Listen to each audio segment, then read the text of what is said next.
si nombreuses, si nombreux. Exceptionnel, je dirais. Comme vous le savez, une grande exposition qui lui est consacrée.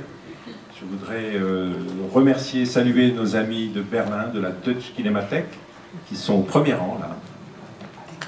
Sans quoi...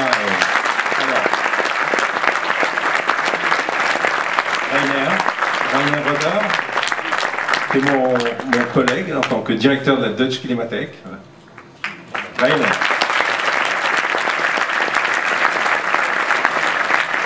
Nils Warnecke, qui est le curator, comme on dit. Et Christina Jaspers aussi, voilà. Nos amis berlinois ont conçu cette belle exposition. Et ils ont travaillé avec Mathieu Orléans, je ne sais pas s'il est dans la salle. Mathieu, est-ce qu'il est là? Il est là, Mathieu. Bravo Mathieu, qui est notre homme pour les expositions, comme vous le savez. Merci aussi à Christine Drouin, Marie Naudin, à toutes les équipes de la Cinémathèque française. Je ne vais pas citer tous les noms parce qu'il y a beaucoup de collaborateurs, de collaboratrices qui ont travaillé sur cette exposition. Mais aussi, je dois le dire, comme vous le savez, ben, ce soir commence la rétrospective intégrale de... Oh, je vois des collègues, des inrecuptibles, là où là, ils n'ont jamais vu Taxi Driver, ça prouve. Hein. C'est terrible, hein. C'est terrible, des journalistes aussi sérieux. On va vous raconter le film. J'allais dire, voilà, une grande rétrospective, et je remercie l'équipe de Jean-François Roger, bien sûr, et puis Bernard Benoliel, qui est là, en charge de l'action culturelle et éducative, j'allais dire, des conférences, dont une d'ailleurs qui sera faite par lui-même sur ce film que nous allons revoir ce soir. Et puis beaucoup d'activités de la Cinémathèque française, le catalogue que je vous recommande de lire avec un entretien inédit avec Martin Scorsese et beaucoup de ses collaborateurs.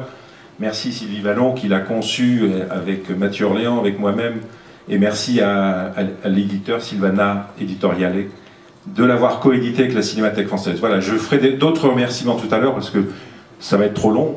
Avec Costa Gavras, notre président, notre cher président, on va recevoir Martin Scorsese. Voilà.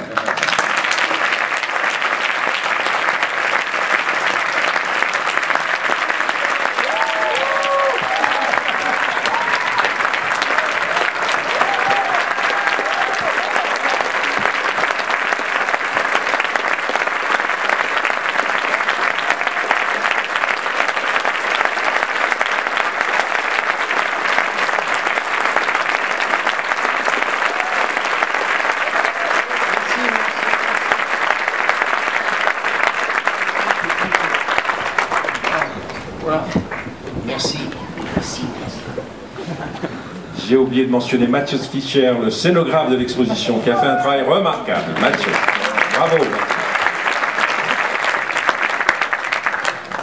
Nous avons commencé cette discussion. Nous allons parler en français et... Pierre Hodgson va traduire. Voilà, on va traduire. Écoute, je vais poser la première question. Comment tu es arrivé au cinéma? Je voudrais qu'on montre une affiche que Martin a dessiné quand il était vraiment très très jeune, quoi, 11 ans je crois, 12 ans. No, that's a film. It's frame by frame. C'est pas une affiche, c'est un storyboard.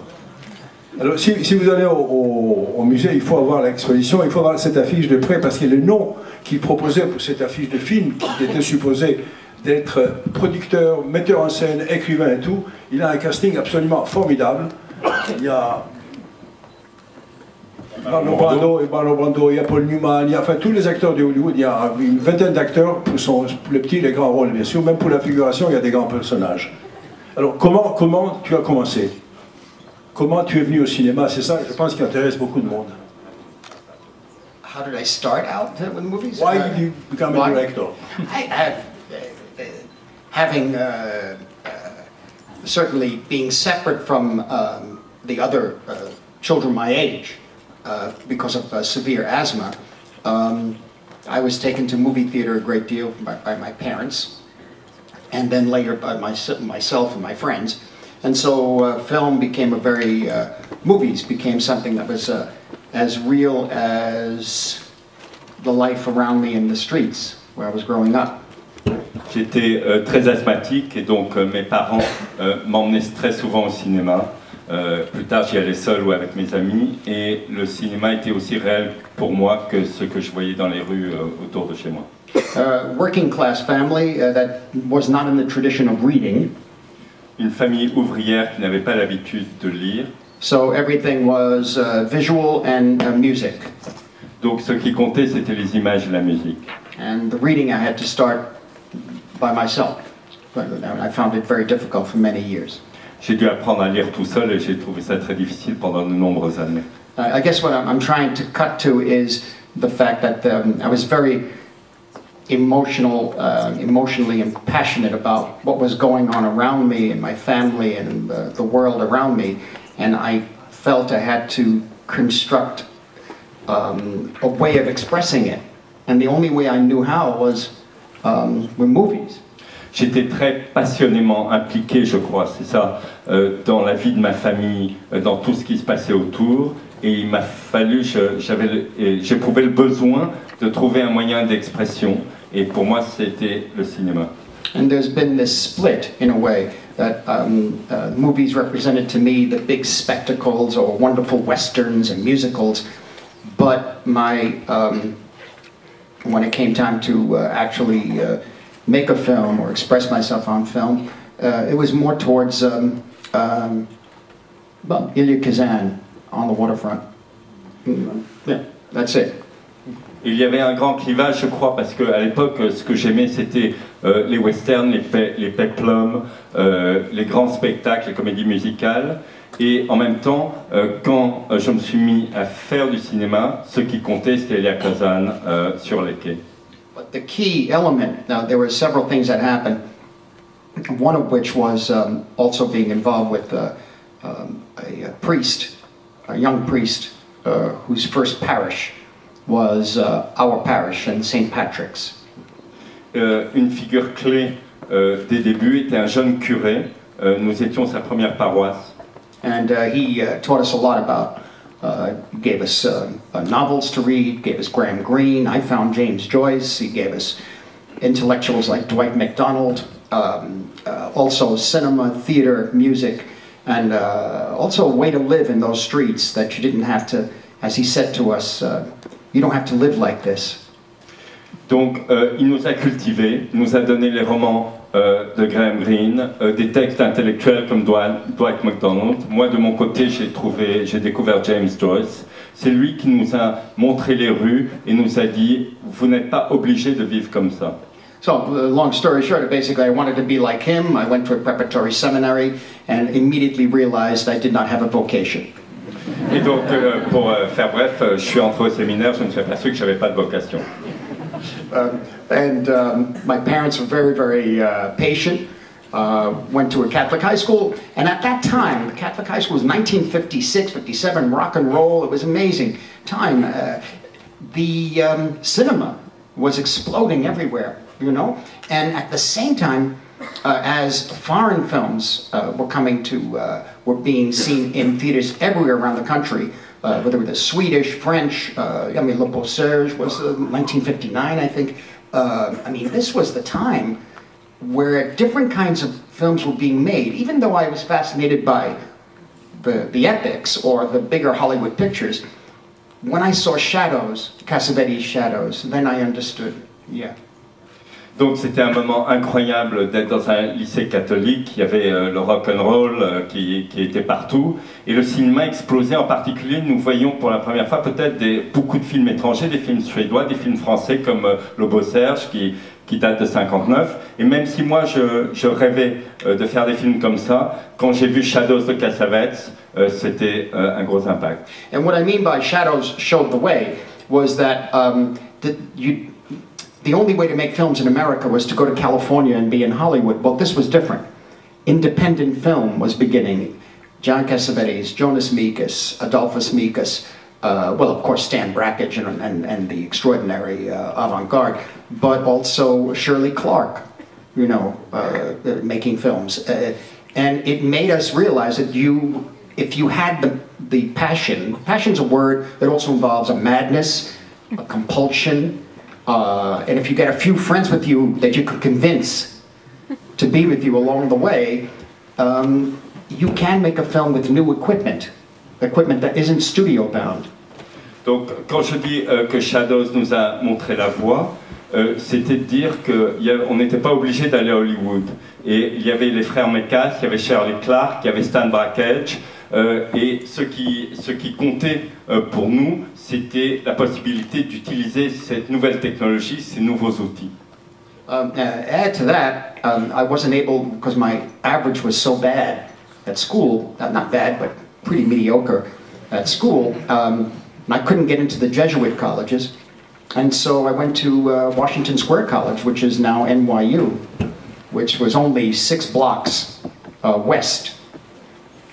And there, I discovered that they were giving courses in the history of cinema and the possibility of making short films or documentaries. Donc mes notes et ma moyenne étaient mauvaises, donc j'avais pas les notes pour entrer dans une des universités jésuites.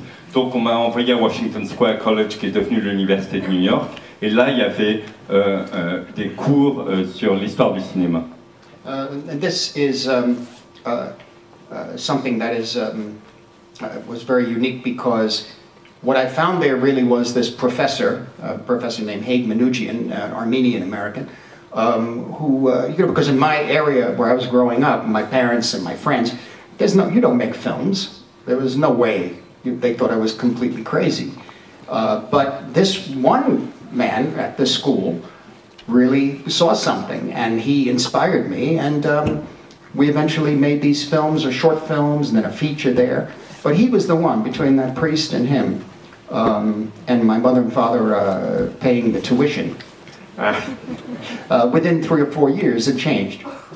Et donc là, j'ai rencontré un deuxième mentor, Hayden Manouchian, un professeur, parce que dans le milieu duquel j'étais issu, faire du cinéma, ça paraissait absurde. Mais lui, il a vu quelque chose en moi, et donc on a commencé à faire des courts-métrages, on a même fait un long-métrage. Et donc entre ces deux mentors, et bien sûr mentor, et aussi mes parents qui payaient le prix des cours. And also, this is a very big difference in those 6 blocks. I came from a very conservative, almost medieval Sicilian. Yeah, when I go to NYU, for the first time, Armenians, Greeks, a lot of Greek friends who could not go back to Athens because of it, and it was a whole different world. And so, also, what's interesting is that you may have the desire to make the film, but are you ready to tell a story? What story do you want to tell? And those were the years. That's why I'm not so happy with the short films. And my first film, Who's That Knocking? They were not quite. Yeah, I was trying to reach. My grasp was farther than what I could really reach. It always has been, I think. Et donc, l'université était à 6 pâtés de maison de chez moi, mais le monde duquel j'étais issu était un monde vraiment médiéval, sicilien. Évidemment, en arrivant à l'université, tout près, mais je rencontrais des gens issus d'autres mondes, beaucoup de Grecs, des Grecs qui ne pouvaient pas rentrer chez eux pour des raisons politiques. Et donc là, on a commencé à faire des films, et la question se pose, est-ce qu'on est capable? Est-ce qu'on est mûr pour ça? Et c'est pour ça que je ne suis pas très content des premiers courts-métrages que j'ai faits.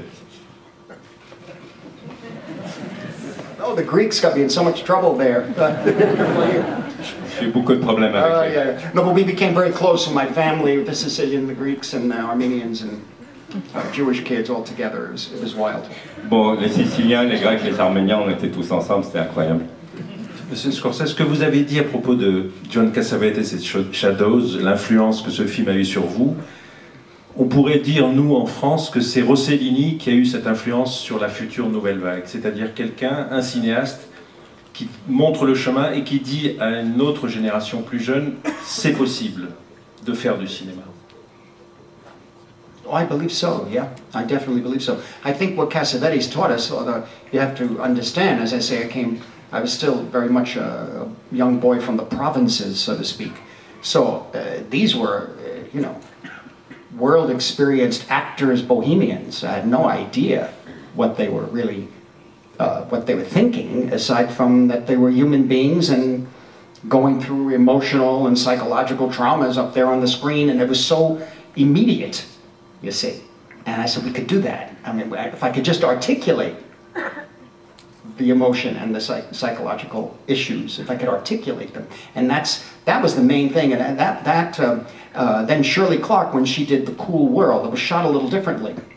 You know, it's a tough question because there's no doubt he was the beacon for the whole American independent cinema, really. He was the one. It doesn't mean you had to make films like him, but he was the inspiration to actually think you could make a film. Donc oui, certainement, et pour nous c'était Cassavetes, c'était surtout ce qu'il nous a montré, c'est que c'était possible de mettre sur écran ses propres traumatismes personnels, ses émotions intimes, et encore qu'il fallait trouver un moyen d'expression, parce que moi j'étais un garçon très provincial, et ces gens-là étaient une sorte de bohème, et j'étais pas en état de faire la même chose, mais la voix était là, et puis Shirley Clarke, Cool World, c'était encore une autre mise en scène très différente, très important aussi. Because the European cinema also was a major revelation, the French and the Italian cinema. And again, Rossellini opened the world again to a new kind of cinema with the Viaggio in Italia, which I had seen later on in the early 60s. And then with Louis XIV, which became a favorite, you know. So he kept teaching in a way. The problem was, not really a problem, but one had to be realistic about who you are, because that's not my culture. You know, I have to work within my own culture. You know, it'd be nice to be as cultured as that, but I'm not. So everything was more or less self-taught. Donc pour nous aussi, Rossellini évidemment était très important. Voyage en Italie que je n'ai pas vu avant le début des années 60, puis après la prise de pouvoir de Louis XIV. Mais le cinéma européen en général, français, italien. Mais en même temps, il faut connaître ses propres limites. Je n'avais pas cette culture-là. Il faut savoir qui on est et travailler avec qui on est. Donc vous avez commencé à faire du cinéma contre votre propre scénario d'enfance, quoi, un petit peu. Yes, against my own, yeah. I couldn't complete this film, yes. As I mentioned the other day, budget problems got bigger. Oui, ce film-là, j'ai jamais pu le finir, j'ai eu quelques problèmes. Et tu as adopté une méthode qui est assez, à mon avis, assez unique. Tu dessines tes films avant de les mettre en image, avant de les tourner. Et alors, on s'aperçoit, on parle de cette affiche, la qualité de dessin, c'est assez exceptionnel.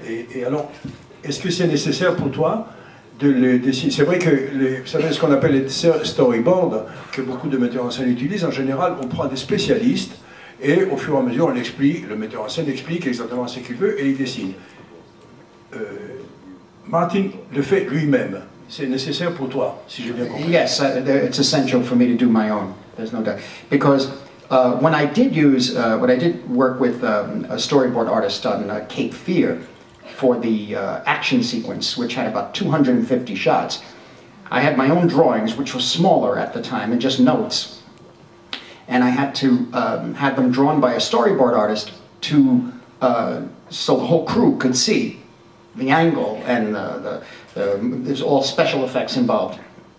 And 2 or 3 passes, I had to keep going back. No, a lower angle. No, bring this way. A different lens, and that sort of thing. And also in The Aviator, the airplane crashes, the airplane scenes with Rob Legato, we did the same thing. So it's an extra step for me. And very often I find that some storyboard artists that I see now, I can't really speak generally about, but I caught a glimpse of some people's films, and they're actually telling the director which shot to take. Like, you need this, you need that, you need, Ben oui, c'est indispensable pour moi de dessiner, et parfois on est quand même obligé, c'était le cas dans Les Nerfs à vif et dans une séquence d'Aviateur, dans les séquences d'action, dans Les Nerfs à vif, 250 plans dans les séquences d'action, c'est indispensable de faire appel à des professionnels, des dessinateurs professionnels, pour que l'équipe sache très précisément de quoi il s'agit, mais même dans ce cas-là, je dois dessiner en amont. Et j'ai vu, je ne peux pas parler en termes trop généraux, mais j'ai quand même vu pas mal de dessinateurs professionnels de storyboard qui se permettent de dire au réalisateur quel plan il devrait mettre, quel devrait être le découpage, et ça, c'est peut-être pas une bonne chose. But this is important. I mean, it's very important that this is not the one way to make a film. This just happens to be what I feel most comfortable and the initial impulse to design something. Also, there are times when I'll go 10 pages blank of a script, of a story, an idea, and I'm not sure how to do it. And we get there and we, work with the actors and find it. And it's that balance I've been finding. There are many directors in Hollywood, I find, that talk of, yes, and they call it a laundry list of shots to get, but we don't do that. They say we look at the laundry list and throw it away and we shoot. I said, it's not a laundry list to me. It really means something. Even if it's just make sure you cover that I go for the glass. And invariably, I'll ruin that. I'm very bad with plot.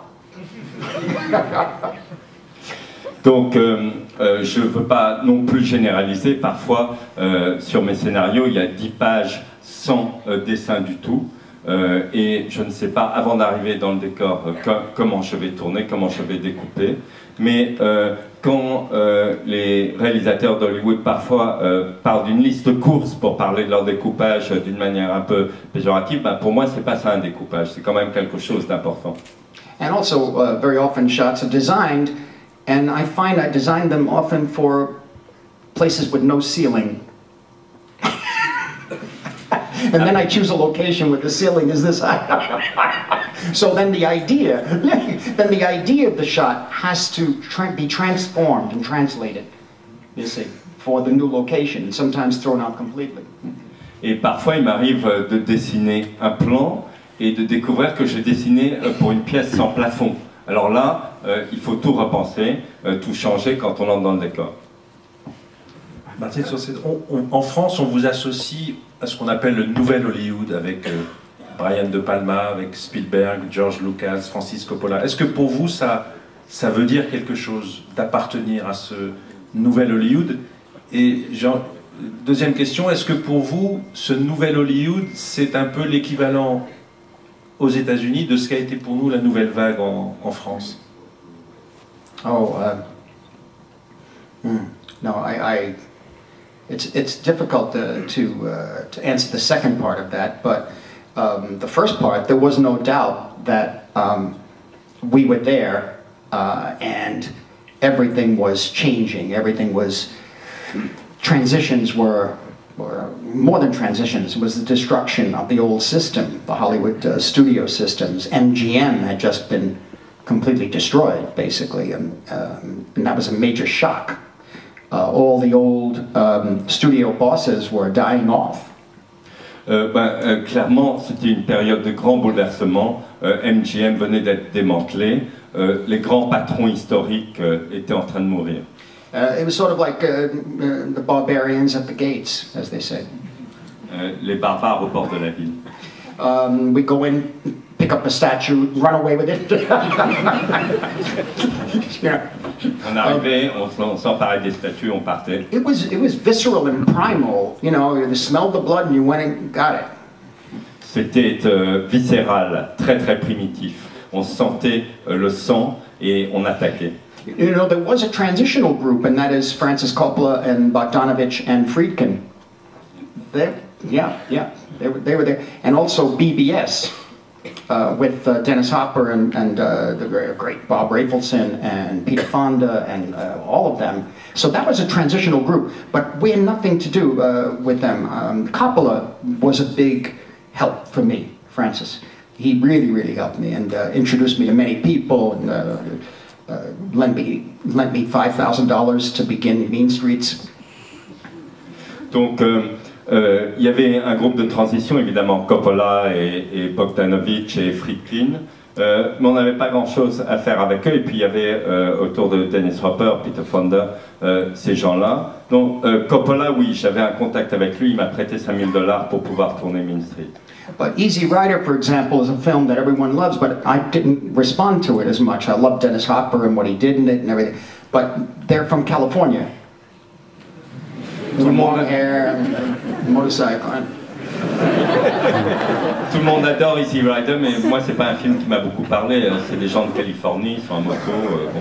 It's brilliant, but I don't. You know, when Jack Nicholson says we blew it, I said I know it. I get what he means, but I don't get it. You know? I understand these guys; they're amazing, but I have nothing to do with it. Quand Jack Nicholson dit on est foutu, je comprends ce qu'il veut dire, et en même temps ça ne me parle pas. Je comprends ces gens, ils sont incroyables, mais ils n'ont pas grand-chose à faire avec moi. And then at that point, something happened. Bogdanovich's films didn't do well, and Friedkin did Sorcerer, which is a brilliant film, and it was destroyed by the press and the studios. Rafelstein stopped making pictures, I think. Dennis Hopper did the last movie, and it wasn't. And so what was happening, that was dissipating too, and we were able to move in. Et donc après, ces gens-là ont eu leurs échecs, Bogdanovich et Dennis Hopper et Friedkin avec Sorcerer. Et donc ça nous a donné aussi l'occasion de monter au créneau. And there were people at the studios, Warner Brothers, and specifically United Artists, Arthur Krim and Eric Pleskow, Mike Medavoy. These were the guys who were actually backing the filmmakers. Michael and Julia Phillips, the producers of Taxi Driver and The Sting, a major Hollywood film. Then they did Taxi Driver, and they also did Close Encounters of the Third Kind.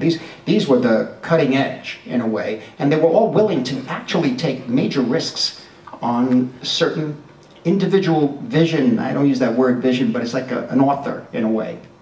Et après, les studios aussi changeaient. Il y avait des gens à Warner Brothers et surtout à United Artists, des producteurs comme Mike et Julia Phillips qui ont produit Taxi Driver. Il y avait des grosses productions aussi hollywoodiennes comme The Sting qui étaient différentes. Donc ces gens-là étaient prêts à entrer dans le système des auteurs en quelque sorte. So in a sense, we were certainly inspired by the Nouvelle Vague. That was the main thing. The Nouvelle Vague, and of course, Antonioni and Fellini and Pasolini and Bellocchio and Bertolucci, you know. So all of this, but at the same time, I don't know if we ever thought of ourselves as a new wave in America. I know that we were called, in England they call us the movie brats. That's English. Et donc, oui, on était inspiré par la nouvelle vague française et aussi par les Italiens, par Fellini, Antonioni, Bellocchio, Bertolucci. Mais je ne pense pas qu'on puisse dire qu'on était, nous, une nouvelle vague américaine. En Angleterre, ils nous appelaient les salopards du cinéma. Bon, ça, c'est les Anglais. Well, because we're all under 30, we're like 25, 26 years old, we all had beards. And there was De Palma, Spielberg, myself, Lucas, and we would call the movie brats because this myth grew that we learned how to make movies in school. Et donc on avait 25-26 ans, on était barbus, donc on nous appelait, oui, les enfants terribles du cinéma, parce que les gens ont inventé ce mythe qu'on avait tous appris à faire des films à l'école. And you have to understand, I mean, you're talking to Billy Wilder, André de Toth, William Wyler, George Cukor, Kazan, and they look at you and say, we didn't have to go to school to learn to make a film, you know? Et donc il faut se rappeler qu'on avait affaire à Cukor, à William Wyler, à Billy Wilder, à André de Toth, et qui nous regardaient et qui nous disaient mais nous on n'a pas appris le cinéma à l'école. And so they misunderstood. I mean, even for them to think that you can go to a school to learn how to make a movie, that's outrageous. They're real pros in theater, in literature, often and music, and they're pros. What do you go to school? What is this? It's a whole new thing coming in. We just do our work. Et donc pour eux c'était vraiment scandaleux, ils étaient des professionnels de la littérature, du théâtre, c'est quoi cette idée d'apprendre le cinéma à l'école, nous on travaille. And so we sort of, not resented it, but it's a misunderstanding. I think a lot of it was because we were very young and we had beards. Billy Wilder even used a line in a movie that he made that I liked, a lot of people liked, but was never even released in America, called Fedora. Yes, where William Holden tells the actress he's trying, it's like Sunset Boulevard, he tells her, it's all different in Hollywood, you don't understand, the kids with the beards have taken over. Mais Billy Wilder en parle même dans un film que j'aime beaucoup, qui n'est pas sorti aux États-Unis, Fedora. Il dit, il y a une réplique dans le film où il dit, vous comprenez pas, le cinéma a été pris par les barbus.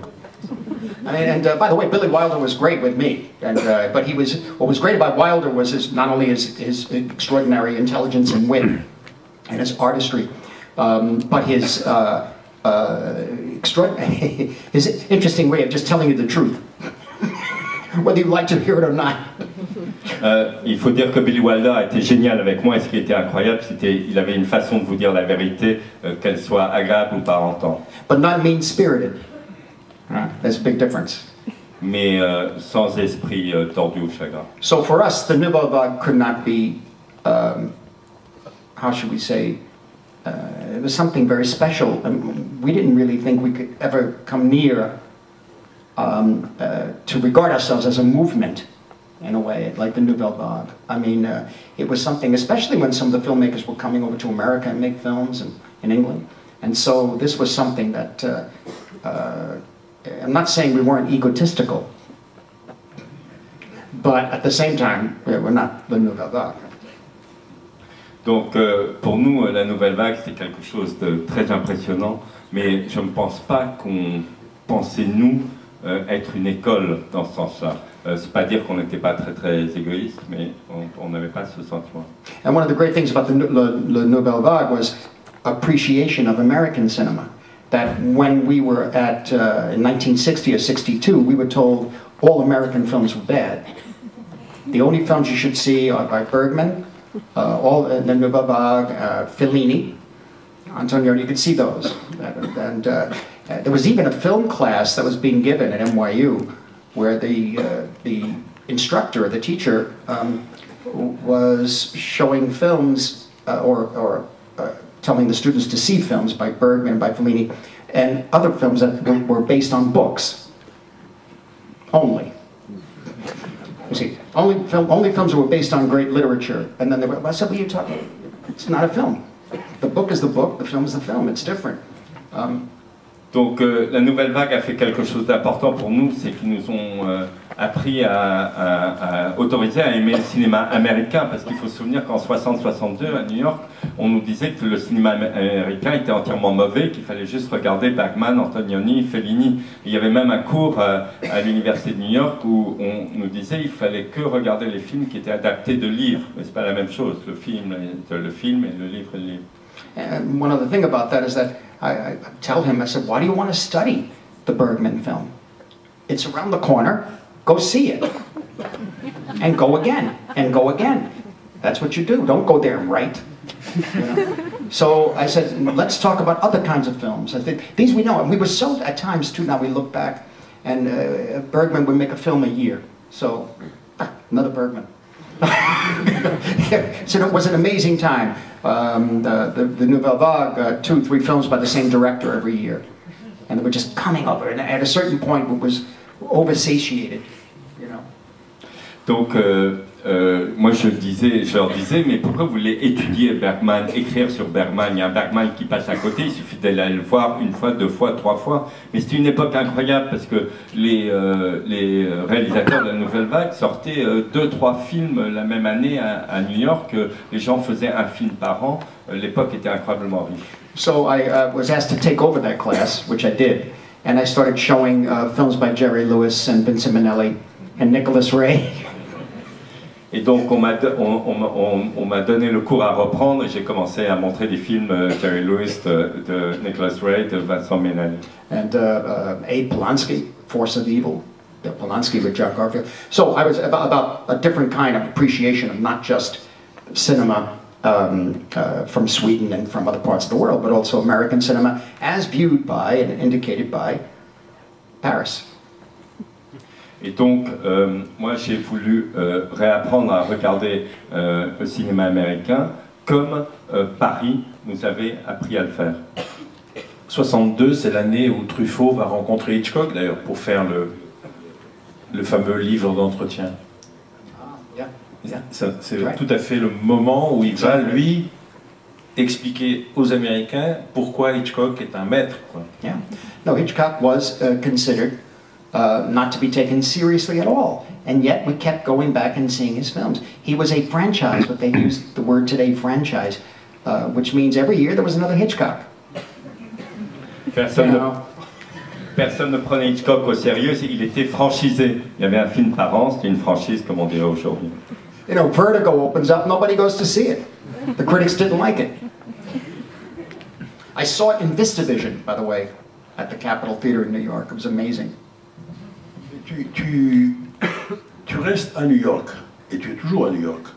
Tu avais toutes les occasions de t'installer à Hollywood, comme l'ont fait beaucoup des metteurs en scène de ta génération, mais tu restes à New York.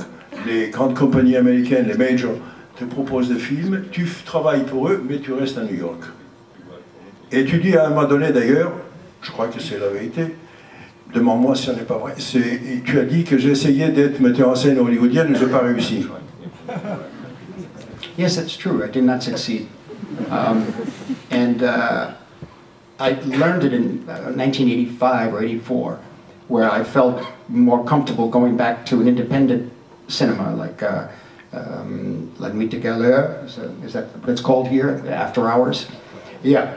And so, as much as I admire and thrive on films that come from Hollywood or came from Hollywood, and had fantasies of making westerns and musicals, and they never turned out that way.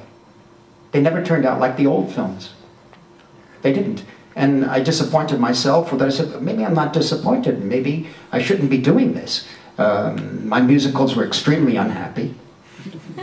New York, New York was a very, very difficult relationship. And that's, so, in other words, there was a split, I think.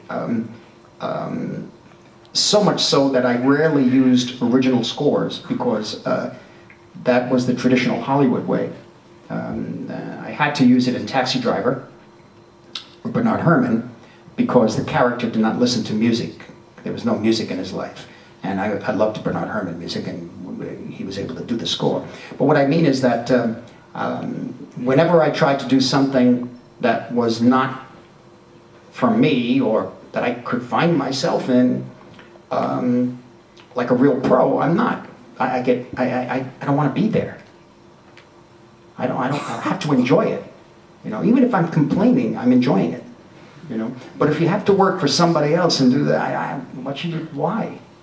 I just didn't. I don't mean to be arrogant about it, but I look back at you. It took 50 years, 45 years, and I'm still in a sense a person who's back against the wall. Anybody comes in, you know, punch back, and then okay. So in a way, there's no. Brian De Palma used to tell me, there's no amount of money in the world worth it. The best thing to do is make it for no money. Donc oui, j'ai essayé, j'ai raté d'être un cinéaste d'Hollywood. Je l'ai appris en 84-85 à l'époque de After Hours, que j'étais vraiment quelqu'un du cinéma indépendant, que j'avais besoin d'être mon propre maître, de ne pas travailler pour les autres. Il y a un indice de ça, c'est que je n'ai jamais réussi à utiliser une bande originale, à faire écrire la musique de mes films par un compositeur spécialement, à part Taxi Driver justement, où j'ai été obligé de le faire parce que le personnage n'écoutait pas de musique, et donc j'ai fait appel à Bernard Herrmann et j'aimais beaucoup sa musique, et c'était une collaboration heureuse. Mais sinon, travailler pour le système des studios, par exemple New York, ça a été une expérience très très malheureuse. Et comme me l'a dit Brian De Palma, il n'y a aucun argent qui vaille le coup, il vaut mieux avoir moins d'argent. Well, what he means is that it really isn't something you do. People can do it, but I found out I wasn't one to be able to deliver what they want. I don't know if I can. Now, usually it's something else entirely. Even The Departed, the gangster film I made in 10 years ago or 9 years ago, the studio wanted something different. But they told me they didn't at first.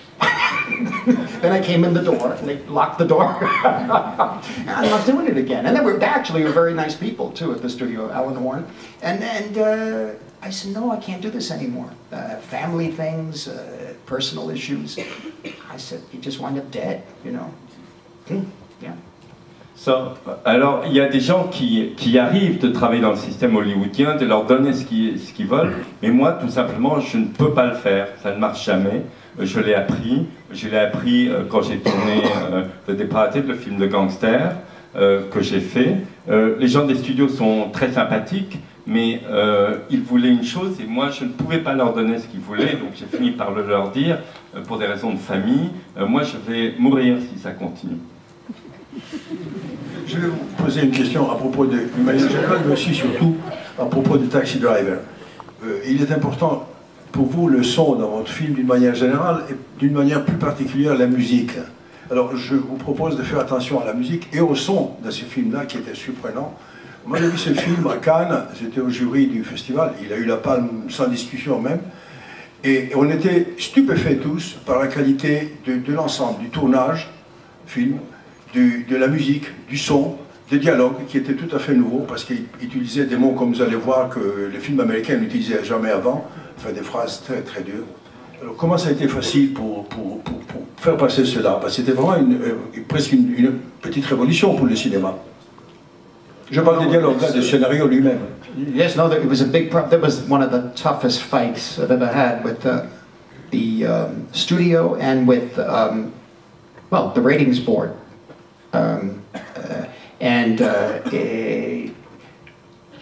I had no final cut, and I was dismissed in the meeting at Columbia. They said, you know, it's going to get an X rating. Cut it for an R, or we cut it. That was the meeting. I was with Julia Phillips, and we left the room, and I had no way of responding. I behaved very badly. She's the one, she and Michael Phillips, they were able to maneuver and work it all out. At that time, to tell you the truth, Eric Pleskow of United Artists said, we'll buy the film sight unseen with an X. And they wouldn't do that, Columbia wouldn't do it. And that began a process, I'll explain quickly if you want to translate that part. Donc ça a été très très problématique avec le studio, je n'avais pas le final cut, il y a eu un rendez-vous, ils ont dit c'est pas possible ce montage, le film va être interdit aux moins de 18 ans, il faut refaire le montage pour avoir un statut à la censure de moins de 13 ans. Et ils m'ont, comme j'avais pas le final cut, ils m'ont simplement sorti de la pièce. La chose a été résolue après par mes producteurs, Mike et Julia Phillips, et d'ailleurs Eric Pleskow de la United Artists a proposé à la Columbia tout simplement de racheter le film et de le montrer tel qu'il était, avec l'interdiction probable au moins de 18 ans, et la Columbia a refusé. But the real Pat Brown, Jerry Brown's father, Jerry Brown became the governor of California, his father Pat Brown, he came and he defended the film. Because the big element there, what they were concerned was that when Jodie Foster played the part, she was 12 years old. And that was another thing that we thought, she's such a great actress, what's the problem? I don't know why, but we, because I worked with Jodie on Alice Doesn't Live Here Anymore. And it was suggested, and I said, she'd be great, fine, let's do it. I also mentioned earlier that it was such a work of passion and belief in the script that Paul Schrader had written, and De Niro, all three of us really believed in it so much that I didn't believe people would really even see the film that much. It would just be released, and maybe we'd make like a big musical afterwards, or, you know, another kind of epic film. But it had to be done, so I didn't think anyone was really going to see it, so we just let it play. Language, violence, and ultimately, I was with Steve Spielberg last week at the Directors Guild in New York, talking about his new film, Bridge of Spies. And he brought up, he said, remember what you did with the color at the end. We drained the color out in the shootout, which that and some adjustments, some trims of some of the blood and violence in it. No trims in dialogue, interestingly enough. No cuts. but some trims in the violence there, and drained the color out to the type of color that I liked in Moby Dick. John Huston and Oswald Morris did this kind of desaturation. And I wanted to do the whole film that way. And I said, well, look, let me do that. It'll take the tone down. But I like to think that it made it more vibrant. It made it more like a tabloid newspaper, which is what I grew up with. Et donc, il y avait un gros problème aussi avec l'âge de Jodie Foster, qui avait 12 ans. Et là, on a été défendu par Pat Brown, le gouverneur de Californie, père du gouverneur Jerry Brown aussi. La question, on en parlait à la Directors Guild avec Steven Spielberg la semaine dernière. Il m'a rappelé ce que j'avais fait, cette idée de désaturer la couleur du film. C'est quelque chose que je voulais faire sur tout le film à un moment, inspiré du Moby Dick de John Huston, l'image d'Oswald Morris. L'idée était de donner à la fois, j'ai dit au studio, ils m'ont demandé très peu de coupes, juste des coupes sur la violence, aucune réplique n'a été coupée, mais juste pour un peu estomper à la fin l'impact de l'image, mais c'était aussi pour donner, moi je trouvais une qualité un peu tabloïde aux images, comme celle des journaux à sensation avec lesquels j'avais grandi. It was almost like when Michael Chapman was the cinematographer, and we talked about Ouija. Ouija was this great photographer in New York, and if you grew up with the New York tabloids, the Daily News and the Daily Mirror, these pictures were on the front page that he shot, and we said this is Ouija in a combination. We were doing Ouija and David Hockney actually. We got some ideas of Hockney in black and white, but only in color. We were in color. And one of the key things I remember growing up, one of the front pages of the Daily News was a young man being killed in a robbery because he went in with a gun and he pulled it and then they shot him. And he was sprawled out on the floor of this shop that he was trying to rob. And he was the son of the lady across the way who ran the luncheonette. And I would see him every day. You know, but there he was on the front page, dead. You know, dead, shot. You know, because they took a gun in for the robbery. Never should have taken the gun. Avec Michael Chapman qui a fait l'image, notre grande inspiration était celle du photographe Ouija, qui était un photographe de faits divers. Et notre idée était de donner ce sentiment du noir et blanc, mais en couleur, à travers la couleur. Et un impact énorme pour moi était une du New York News, qui était un journal à sensation. Il y avait une photo d'un braquage raté. Le jeune type était dans une mare de sang en première page, et c'était le fils de la dame qui tenait la cafétéria en face de chez nous. Il ne faut jamais utiliser une arme à feu quand on va braquer un magasin. So this kind of life was in the newspapers, but it was the life that we were living. Yeah. Donc la vie qu'on voit, elle était dans les journaux, mais c'était le quotidien du quartier. So I didn't know any other way to do it, or to stylize it. I didn't quite know. And so I just did it the way I experienced it. I remember, too much, I can't get into it. Il m'aurait été impossible de styliser pareille chose. Vous disiez tout à l'heure en présentant Taxi Driver dans les deux autres salles de la Cinémathèque que la ville de New York à l'époque, en 1975, était vraiment une ville dirty, vraiment sale, noire, dangereuse. Est-ce que ça n'a pas, au fond, servi votre film, que la ville soit si négative d'une certaine manière, pour que le personnage en devienne un héros? Well, yes, I didn't know any other. I didn't know any other vibe in a way. That's why when I said I went 6 blocks west to Greenwich Village, it was a big difference. People were friendlier, and yeah, Little Italy was tough. It was a tough place, and it was also just where I grew up. The families were great, but you know, the organized crime. But aside from that, it was the Bowery with all les clochards. Everybody, everywhere, like dead bodies.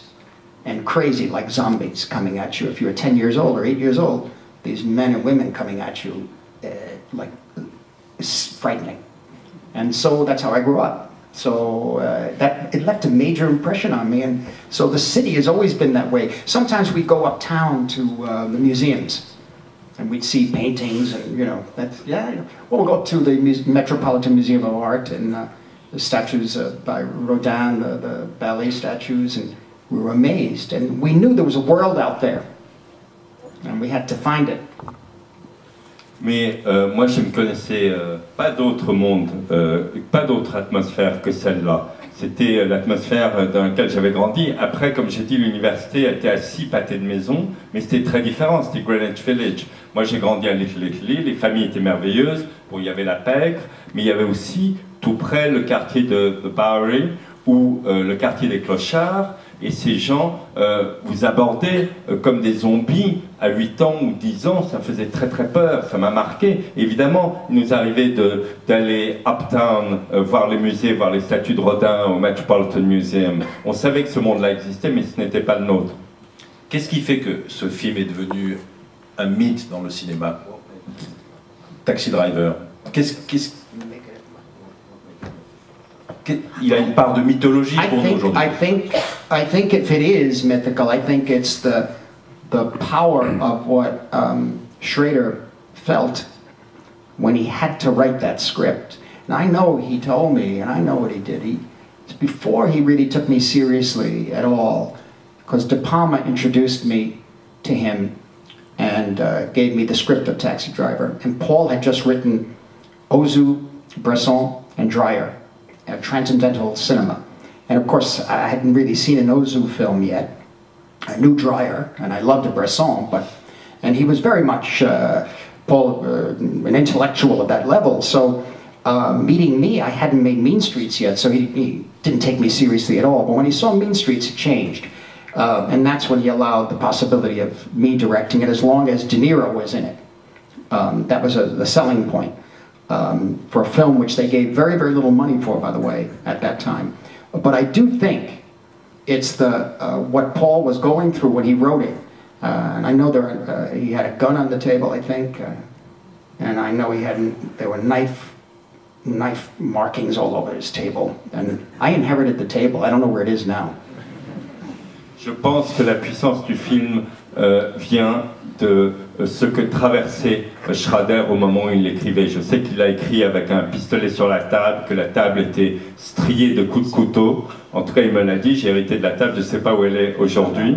Il ne m'a pas pris très au sérieux, c'est Brian De Palma qui m'avait présenté, mais je n'avais rien fait.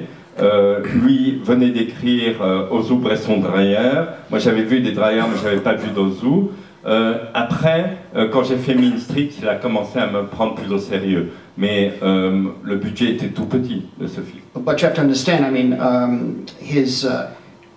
so entrusting somebody with this special work was something very, very, very special. And the fact that De Niro felt the same way was something unique. And De Niro never really spoke, there's always pictures of us talking, but we're usually talking about dinner or other things. We're not articulate that way about what people feeling and think. We just knew it. And once he saw Mean Streets with De Niro and myself together, he felt confident. And at the same time, he and his brother Leonard, I think, they were the highest paid screenwriters in Hollywood at the time. And he was just about to start to direct his own films. Otherwise, I guess he would have directed Taxi Driver. He hadn't directed yet. Je pense que c'est ce qui compte, c'est cette puissance, enfin le cadeau précieux qu'il m'a fait en me donnant ce scénario tellement passionné. Et ensuite aussi la confiance qu'il avait dans la relation entre moi et De Niro après Mean Streets. De Niro et moi, on s'est très peu parlé, on nous montre toujours dans les photos en train de se parler, mais en fait, on parle du repas à venir, de ce qu'il y a à faire, on n'était pas des gens qui formulaient les choses en mots. But also, I think the power hits a certain age, I think, young people all over the world, actually. I was in Beijing in 1984, and there was some people we were meeting, some drinks or something, part of a symposium I was at. This was a special time to go to Beijing and China. We were talking about it the other night, that people were still wearing the Mao jackets and there were bicycles. And I was with a number of other excellent filmmakers. And there was a young boy following me around, a Mongolian kid, who must have been about 21 or 22. And he had seen Taxi Driver. And he kept asking about it and asking another question. I kept answering and walking away. And then finally he says, "But what do you do with the loneliness?" Je pense aussi que la puissance du film est une question de l'âge. On arrive à un âge où la puissance est là. Je peux raconter une anecdote. En 84, j'étais invité à une conférence. On était plusieurs cinéastes à Pékin. Et il y avait un jeune mongol de 21 ans qui me suivait partout. Il avait vu Taxi Driver, il n'arrêtait pas de me poser des questions. Et finalement, il m'a dit, mais la solitude, qu'est-ce qu'on en fait? But also, you know, Paul Schrader, very serious Calvinist. I was still strongly involved with the Roman Catholic Church in a way, and so these themes of who we are and what are we doing here, his particular issue with predestination was really interesting. We argue about that, but we came from the same place, I think, in a way, about religion or the sense of what life is and what we're doing here. Et je crois, un autre facteur très important, Paul Schrader est un calviniste qui vient d'un milieu calviniste très convaincu. Moi, j'étais encore très proche de l'Église catholique. Il y a toute la question de la prédestination est importante. On en parlait beaucoup. Et en tout cas, on partageait cette interrogation sur qu'est-ce qu'on fait ici, sur cette planète. Yeah, he wants to change it. He wants to clean the world like an avenging angel and make things right. Il veut purifier le monde. C'est un ange exterminateur. Il veut que tout soit bien. Je voudrais vous poser une dernière question, peut-être, Martin Scorsese. Vous avez évoqué à l'instant devant tout le monde à la fois votre passion du cinéma des autres et votre passion de faire des films. Et chez vous, ça n'est jamais, c'est une question, jamais l'amour des films des autres ne vous a paralysé pour faire les vôtres. Comment vous expliquez cette, cette dualité créative chez vous? Well, it sometimes, yes, I mean, in the sense that I'll look at, you know, shooting Goodfellas, I come home at 6 in the morning, and there's The Trial, Orson Welles, on TV. Ben, ça arrive. You know, what are you doing? Je tournais Les Affranchis, il y avait le procès d'Orson Welles à la télévision, mais voilà, ça m'a bloqué, qu'est-ce qu'on peut faire? Yeah. Then there's, I go back, I'm at an award ceremony a couple of years ago for Hugo Cabret, and with my wife Helen, and they're showing clips from the best films of the year, etc. And I looked away at one point, there was my film, and a whole bunch of pictures, I forget what they are now. And then I looked back, I saw something, I said, what's that? And she goes, that's Warhorse. I said, wow, what an image. She was one of this incredible, what a solid, beautiful image. And then I'm shooting Wolf of Wall Street, and I'm in a hotel somewhere, I don't know. And I get back, it's late at night, and television's on, I have news playing, and there's an ad for a movie or something, and I just turned away, and when I looked back, I saw this image. It was so extraordinary. I thought it was so very simple image, and I said, why? Said to myself, why even continue? Look at what they're doing now. And it turns out it was Lincoln. It was Spielberg again. So, you know, but then I went to sleep, got up, went back.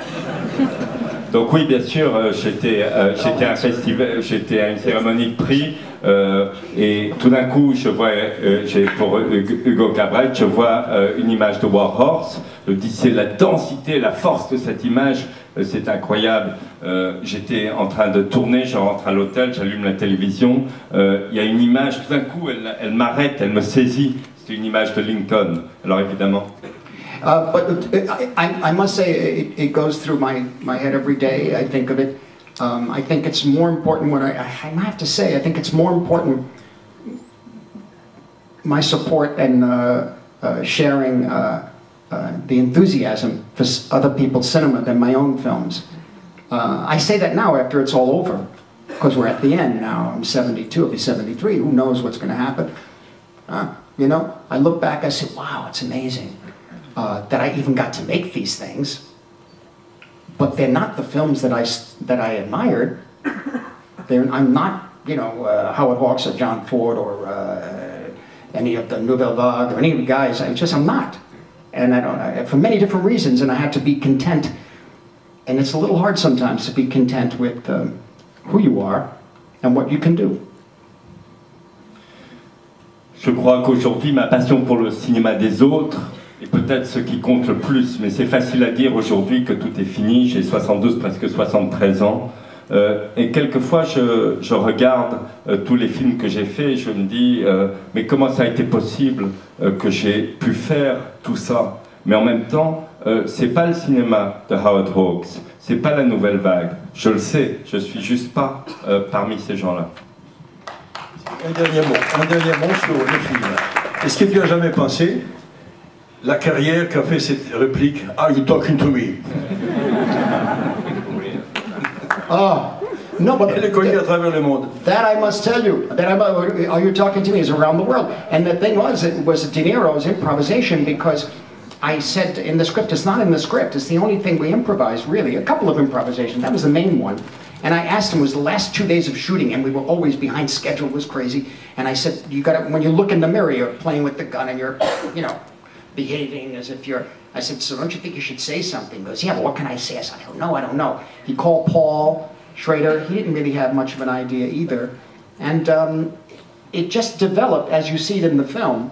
And I was at his feet watching him, and he kept saying, "You're talking to me." And I said, "Do it again." He just kept repeating and repeating it and repeating it, you know, because I'm the only one here. I said, "Absolutely." Thank you, Martin. Thank you very much.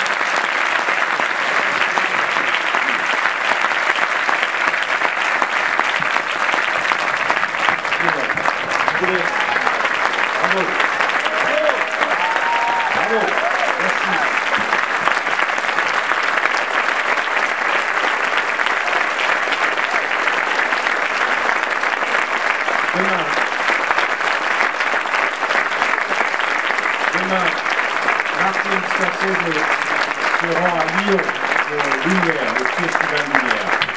Et vendredi soir, Martin Scorsese recevra le prix Lumière à Lyon. Et il y aura beaucoup de monde. Je voudrais, au nom de la Cinémathèque, remercier Martin Scorsese pour sa présence